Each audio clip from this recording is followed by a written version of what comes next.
कृष्णाजिनाम्बरौ फलमूलाशिनौ दान्तौ तापसौ ब्रह्मचारिणौ पुत्रौ दशरथस्यैतौ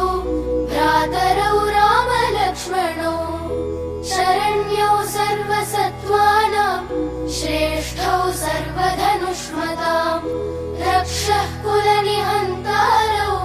त्रायेतान्नो रघूत्तमौ आत्तसज्जधनुषा विशुस्पृशा वक्षया शुगनिषङ्गसङ्गिनौ रक्षणाय मम राम